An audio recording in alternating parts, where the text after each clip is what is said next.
இங்க ஒரு அண்ணன் சொல்றாரு, யார் எங்க திருமாதான் என்ன சொல்றாரு, பெரியாரை கேள்விக்குள்ளாக்குகிறார்கள். பெரியாரை மட்டுமல்ல, பெரியார் தூக்கி கொண்டு வந்த திராவிடம் என்கின்ற சித்தாந்தத்தையே நாம் தமிழர் கட்சி கேள்விக்குள்ளாக்குகிறது. பெரியார் மட்டுமல்ல, நீ எதை எதை தூக்கிட்டு வரைய எல்லாத்தையும் கேள்விக்குள்ளாக்குறோம். என்ன செய்வ? பெரியாரை கேள்விக்குள்ளாக்குறது மூலமாக அம்பேத்கரை கேள்விக்குள்ளாக்குகிறார். அதன் மூலமாக இடதுசாரி தத்துவத்தை கேள்விக்குள்ளாக்குகிறார். ஈவே ராமசாமியும் அம்பேத்கரையும் இடதுசாரி சித்தாந்தங்களையும் ஒரே தட்டில் ஒருத்த வச்சு பார்க்கறானா, அவனை விட மோசடிக்கார இந்த தமிழ்நாட்டு மக்களுக்கு வேற யாரும் கிடையாது. யாரும் கிடையாது. நாங்க தான் சொல்றோம், எவனாவது படிச்சவனா டாக்டரேட் படிச்சவங்க கிடையாது, புத்தகத்தை படிச்சவங்களே போதும். 5ஆவது தான் படிச்சிருப்பாங்க, ஆனா நிறைய புத்தக அறிவு இருக்கும், கேள்வி ஞானம் இருக்கும். சாதாரணமான ஆட்கள் கூட ஈவே ராமசாமியும் அம்பேத்கரையும் ஒரே பார்வையில பார்க்க மாட்டாங்க. ஏன்? அம்பேத்கர் அறிவின் உச்சம், ஈவே ராமசாமி அறவேக்காட்டுத்தனத்தின் உச்சம். உச்சம் எந்த ஒரு விஷயத்தையும் சரி, எந்த ஒரு விஷயத்தையும் முழுசா பண்ண மாட்டார். பெண் விடுதலையா பேசுவார், எழுதுவார், கட்டுரையா தீட்டுவார். அவருடைய பத்திரிகை விடுதலை, குடியரசு 2 பத்திரிகை வச்சிருந்தாரு. கட்டுரையா தீட்டுவார், ஆனா எதுவும் செய்ய மாட்டார். நான் சொன்ன நம்ப மாட்டீங்களே, அவருடைய முதல் மனைவி நாகம்மை, அவங்க இறந்துட்டாங்க. அவங்க இறக்கும் போது அவர் வந்து ஒரு இரங்கல் செய்தி வந்து எழுதுறாரு. அவருடைய பத்திரிகையில இரங்கல் செய்தியில் என்ன எழுதுறாரு, நான் சங்கராச்சாரியார் மாதிரி ஊர் சுத்தணும் நான் விருப்பப்பட்டேன். நான் ஊர் சுத்துறதுக்கு என்னுடைய நாகம்மை, என்னுடைய மனைவி நாகம்மை ஒரு பெரிய தடையா இருந்தா, அவ இப்ப இறந்துட்டா, நான் சங்கராச்சாரியார் மாதிரி ஊர் சுத்துவேன்.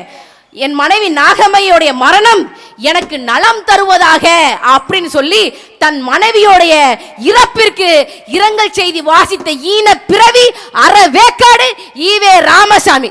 இவரைத்தான் நீங்கள் பெரியார் பெரியார் என்று போற்றுகிறீர்களா? அன்பார்ந்த தாய் தமிழ் சொந்தங்களே, இவரைத்தான் போற்றுறீங்களா?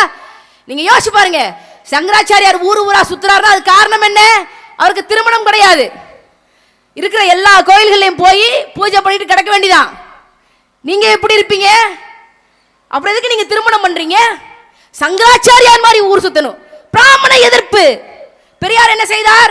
பிராமணர்களை எதிர்த்தார், பிராமணியத்தை எதிர்த்தார். இப்படித்தான் எதிர்ப்பீங்களா ராஜா? இப்படித்தான் எதிர்ப்பீங்களா? அந்த கடிதத்தை படிச்ச உடனே நான் நாகம்மைக்காக நான் வருத்தப்பட்டேன். இந்த பிசாசு கூட எல்லாம் இந்த பொம்பளை குடும்பம் நடத்தி இருக்கு பாரு. யோசி பாருங்க. பொதுவா ஆண்களை பொறுத்த வரைக்கும் தன்னுடைய மனைவி ஊருக்கு போயிட்டா ரொம்ப சந்தோஷப்படுவாங்க, மகிழ்ச்சி அடைவாங்க. என் பொண்டாட்டி ஊருக்கு போயிட்டா அப்படி சந்தோஷப்படுவாங்க. ஆனா அதே ஆண்கள் தன்னுடைய மனைவி செத்து போயிட்டா, பிணமாக இருந்தால்னா, எவ்வளவு பெரிய தைரியமான ஆணாக இருந்தாலும், நான் சிங்கண்டா அப்படின்னு சொல்ற ஆணாக இருந்தாலும் மனைவியின் பிணத்தை பார்த்தோன்னே அழுது நொடிஞ்சிருவான். இதுதான் இயற்கை. இயற்கை. எத்தனை பேரை பார்த்திருக்கோம் வாழ்க்கையில, எத்தனை பேரை பார்த்திருக்கோம். பெரிய ஆளுன்பாங்க, மனைவி இல்லாம அவன் படுற, மனைவி இறந்த அடுத்த நொடி அவன் ஒடிஞ்சிருவான். ஆனா தன் மனைவி இறந்ததற்காக என் மனைவியின் மரணம் எனக்கு நலம் தரட்டும் என்று இரங்கல் செய்தி வாசித்த இவர் பெண்களின் விடுதலைக்காக போராடினார் என்று 100 ஆண்டு காலமாக இந்த திமுகவும் திராவிடர் கழகமும் தமிழர்களை மொட்டையடித்து முழாய் அரைத்து விட்டது. இதைத்தான் நாம் தமிழர் கட்சி கேள்விக்குள்ளாகிறோம். இதைத்தான் கேள்விக்குள்ளாகிறோம். பதில் இருக்கா? கேட்பாங்க, கார்த்திகா படித்து பேசுகிறார், எங்கிருந்து படித்து பேசுகிறார்? இந்த இரங்கல் செய்தி எங்க இருக்கு? தமிழ்நாட்டு படையின ஒரு நூல். யாரு? உங்க திமுக ஆதரவாளராக இருக்கக்கூடிய, கருணாநிதியின் பக்தனாக இருக்கக்கூடிய கவி பேரரசு வைரமுத்து அவர்கள் சில ஆண்டுகளுக்கு முன்னாடி தமிழ்நாட்டு படை என்று ஒரு நூல் எழுதியிருக்காரு. அந்த நூல்ல பெரியாரை பத்தி எழுதியிருக்கிறாரு. அந்த பெரியாரை பத்தி எழுதின பத்தியில் இது வருது. போய் படிச்சு பாரு. கவி பேரரசு போய் கேளு, இதை எதுக்கு பப்ளிஷ் பண்ணுன்னு கேளு. என்னைய கேட்காத, என்னை கேட்காத. பதில் இருக்கா? நீ பெண்களுக்கு வேலை செஞ்சியா? பெண் விடுதலைக்கு வேலை செஞ்சியா? வேலை செஞ்சியா? சொல்லுங்க, சொல்லுங்க. பெரியார் நாடு, பெரியார் மண், கிளிச்சமன். அதான் சொல்றோம்ல, பெரியாரை தூக்கி போடு, தமிழர்களுக்காக உழைத்தவர்களை தூக்கி போட்டு. இதுதான் நாம் தமிழர் கட்சி நிலைப்பாடு. யாரா இருந்தாலும் சரி.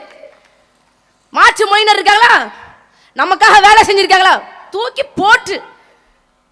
நம்மாலே இருந்தாலும் பெரியாரை கேள்விக்குள்ளாக்காது. கிழிச்ச கேள்வி கேட்கிற கேள்வி பதில் இருக்கா? அம்பேத்கரை எதிர்க்கிறார்கள். அம்பேத்கரை நாங்க எங்க எதிர்க்கிறோம்? அம்பேத்கர் என்ன சொல்லியிருக்காரு தெரியுமில்ல? பிஜேபியும் காங்கிரஸும் ஒண்ணு அப்படிங்கறத கிட்டத்தட்ட 60-70 ஆண்டுகளுக்கு முன்னாடி சொல்லிட்டாரு. There is no difference between Hindu Mahasabha and Congress, Indian National Congress, where the former is strong and brutal in its action and the later is polite and soft னு சொல்லியிருக்கார். என்ன அர்த்தம்?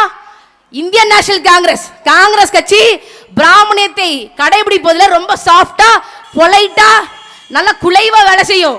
ஆனா இந்து மகாசபா என்னது? பிஜேபிக்கு பாட்டி, ஆர்எஸ்எஸ்க்கு அம்மா. அந்த கட்சி பிராமணியத்தை செயல்படுத்துவதில் ரொம்ப ஸ்ட்ராங்கா இருக்குன்னு சொல்றாரு. அதேதான் 60-70 வருஷம் கழிச்சு காலக்கோட்டில் வரக்கூடிய எங்கள் அண்ணன் செந்தமிழன் சீமான் அவர்கள் காங்கிரஸ் என்பது கதர் கட்டிய பாஜக என்பது காவி கட்டிய காங்கிரஸ் என்று பாஜகவும் காங்கிரஸையும் ஒரே அடியில வச்சு உடைத்தவர் நாம் தமிழர் கட்சியின் தலைமை ஒருங்கிணைப்பாளர் எங்கள் அண்ணன் செந்தமிழன் சீமான் அவர்கள். நாங்க அம்பேத்கரை கேள்விக்குள்ளாகிறோமா? சொல்லுங்க, பதில் சொல்லுங்க. அம்பேத்கர் சொல்லியிருக்காரு, நேஷனலைசேஷன் ஆஃப் அக்ரிகல்ச்சர் வேணும், நிலங்கள் அரசாங்கத்தின் கட்டுப்பாட்டில் இருக்கணும், அப்படின்னா தான் உழைக்கக்கூடிய ஏழை விவசாயிகளுக்கு கொஞ்சமாவது விமோச்சனம் கிடைக்கும் என்று அம்பேத்கர் பேசுகிறாரு. ஏன்னா திருமான நேஷனலைசேஷன் ஆஃப் அக்ரிகல்ச்சர் நீங்க பேசுவீங்களா? இல்ல உங்க கூட்டணி கட்சி தலைவர் ஐயா மு.க. ஸ்டாலின் அவர்கள் பேசுவாங்களா? பேச மாட்டாங்க. காரணம் என்ன? விவசாயத்தை மிகப்பெரிய தொழிலாக செய்து கொண்டிருக்கக்கூடிய பண்ணையாட்கள் யாரும் திமுகவிற்கு தேர்தல் நிதி கொடுக்க மாட்டார்கள். அதனால் அவர்கள் தேசிய தொழிலாக விவசாயத்தை ஏற்றுக்கொள்ள மாட்டார்கள். நாம் தமிழர் கட்சிக்காரங்க மேடையில பேசினாலே பெரியார பேசுறாங்க. ஒரு பெரியார்லாம் கிடையாதுப்பா, சிறியாருக்கும் சிறியார் ஈவே ராமசாமி. ஈரோடு வெங்கடசாமி ஈரோடே கிடையாது. ஈரோட்டின் பெருமை என்ன தெரியுமா? லட்சுமண ஐயர்னு சொல்லி ஒருத்தர் இருக்கிறாரு, ஒரு மனுஷன். அது உங்களுக்கு தெரியாது, ஏன்னா அவர் நடிகர் விஜய் இல்ல. நடிகர் விஜய்னா தான் உங்களுக்கு தெரியும். இந்த மக்களுக்காக உண்மையாக நேர்மையாக பாடுபட்ட ஒருத்தரையும் உங்களுக்கு தெரியாது. ஈரோட்டில் லட்சுமண ஐயர் ஒருத்தர் இருக்கிறாரு. அவர் ஒரு காலத்தில் காந்தியை போய் பார்க்க போறாரு. காந்தி கேட்கிறாரு, என்ப்பா உன் பேர் என்னன்னு கேட்கிறாரு. என் பேர் லட்சுமண ஐயர் இருக்கிறாரு. நீ ஐயரா? அப்போ தாழ்த்தப்பட்ட மக்களுக்கு, ஒடுக்கப்பட்ட மக்களுக்கு படிக்கிறதுக்கு ஏதாவது ஒரு உதவி செய்யன்னு சொல்லி அனுப்பிச்சிருக்கிறாரு. அவர் காந்திஜியை பார்த்துட்டு வடக்க இருந்து ஈரோட்டுக்கே வந்து தாழ்த்தப்பட்ட மக்களுக்கு, பட்டியலத்தை சேர்ந்த மக்களுக்கு தன்னுடைய சொந்த நிலத்தில் பள்ளிக்கூடங்களை கட்டி இலவசமாக படிக்க வைத்த மகான், ஒரு பெரும் தலைவர் லட்சுமண ஐயர். அவரு பெரியார். நீங்கெல்லாம் பேசுறீங்களே பெரியார் ஒருத்தர் ஈவே ராமசாமியை பேசுறீங்கல்ல, இதுவரைக்கும் அவரு இலவசமாக இந்த மக்களுக்கு கல்வியை கொடுத்தாரு, இந்த மக்களுக்கு இலவசமாக படிப்பு சொல்லி கொடுத்தாரு. ஏதாவது ஒண்ணு சொல்லுங்க பாப்போம். ஒண்ணும் கிடையாது. இப்ப ஒரு கூட்டத்துக்கு போறாரு, இந்த மாதிரி ஒரு கூட்டத்தில் மக்கள் முன்னாடி பேசுறாருன்னா பேசுறதுக்கு காசு. அந்த காலத்துல ஐயா ஈவே ராமசாமி பேசுறாங்க அப்படின்னா ஒரு பக்கத்துல பெரிய தராசு வச்சிருவாங்க. அவர் ஒரு பக்கம் தட்டுல உட்கார்ந்துருவாரு, இன்னொரு பக்கம் தட்டுல அவருக்கு நெல்லு கொடுக்கணும், துவரம் பருப்பு கொடுக்கணும், தானியங்கள் கொடுக்கணும், அதுவும் இல்லையா ஜமுக்காலம் கொடுக்கணும். ஆடு மாடெல்லாம் நம்ம மக்கள் ஈவே ராமசாமிக்கு எடைக்கு எடை கொடுத்திருக்கு. அதனால என்ன தெரியுமா பண்ணாரு? சொத்தாக சேர்த்து வச்சார். ஈரோட்டில் வெறும் வெங்காய மண்டி வைத்து பிழைத்துக் கொண்டிருந்த ஈவே ராமசாமி சாகும் போது எத்தனை கோடி தெரியுமா சொத்து சேர்த்து வச்சிருந்தாரு? 125 கோடி ரூபாய் சொத்து சேர்த்து வைத்து விட்டு இறந்தார். அவருடைய சொத்துக்களை பாதுகாப்பதற்காக தான் 72 வயசுல 2வது திருமணம் செய்து கொண்டார். அவரைத்தான் நீங்க ஈவே ராமசாமியை பெரியார் போட்டுக்கிட்டு இருக்கீங்க. இப்ப நாம் தமிழர் கட்சி என்ன பண்ணுது? இவரை, இந்த பெரியாரை போற்றுவோம், தூக்கி போற்றுவோம். தமிழ் மக்களுக்கு உண்மையாக நேர்மையாக உழைத்த தமிழர்கள் மட்டுமல்ல, தமிழர்களுக்கு உண்மையாக நேர்மையாக உழைக்கக்கூடிய அத்தனை பேரையும் பெரியார் என்று போற்றுவோம் என்று வர்ற ஜனவரி 3ஆம் தேதி மயிலாடுதுறையில எங்கள் அண்ணன் செந்தமிழன் சீமான் அவர்கள் பெரியாரை போற்றுவோம் என்ற ஒரு மிகப்பெரிய பொதுக்கூட்டத்தை நடத்த இருக்கிறாங்க. அனைவரும் வாங்க, தமிழர்களுக்கு யார் யார் உண்மையும் நேர்மையுமாக உழைச்சாங்க அப்படிங்கறத தெரிஞ்சுக்கோங்க. சீமான் பாஜகவின் கைக்கூலியாக இருக்கிறார், பிராமணர்களின் எடுப்பார் கைப்பிள்ளையாக இருக்கிறார். யார் சொன்னா அப்படி? பிராமணர்களுக்கு ஓட்டு கேட்டு போனது ஈவே ராமசாமியா நாங்களா? டிடி கிருஷ்ணமாச்சாரியார்னு ஒருத்தருங்க, பிரஸ்டீஜ் குக்கருடைய கம்பெனி முதலாளி. அவர் பிராமண எதிர்ப்புன்னு பெரியார. ஈவே ராமசாமி பிராமண எதிர்ப்புங்க. இவரு பிராமணர்களுக்கு ஓட்டு கேட்டு தெரிஞ்சாருங்க. இவரு பதில் கிடையாது, பதில் கிடையாது. நாங்க தான் சொல்றோமே, உதயநிதி ஸ்டாலினுடைய மகன் இன்பநிதி ஸ்டாலினுக்கு எந்த மாதிரியான கல்வி கிடைக்குதோ அதே கல்வி திருவையாறுல வசிக்கக்கூடிய ஒரு சாதாரண வீட்டு பிள்ளைக்கும் கிடைக்கணும். இதை விட ஆகச்சிறந்த இடதுசாரி சித்தாந்தம் வேற என்ன இருக்கு? என்ன இருக்கு? ஸ்டாலினுக்கு உடம்பு சரியில்லையா, சிங்கப்பூர்ல போய் சிகிச்சையை பார்த்துக்குவாரு. உடம்பு சரியில்லையா, லண்டனுக்கு போய் சிகிச்சை எடுத்துக்கொள்வார்.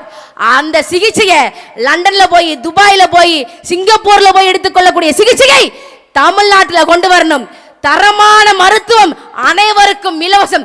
தமிழ்நாட்டின் முதலமைச்சர் அண்ணன் செந்தமிழன் சீமான் அவர்களுக்கு என்ன மருத்துவம் கிடைக்கிறதோ அதே இது இங்க இருக்கக்கூடிய சாதாரண கிராமத்து மக்களுக்கும் கிடைக்கணும்.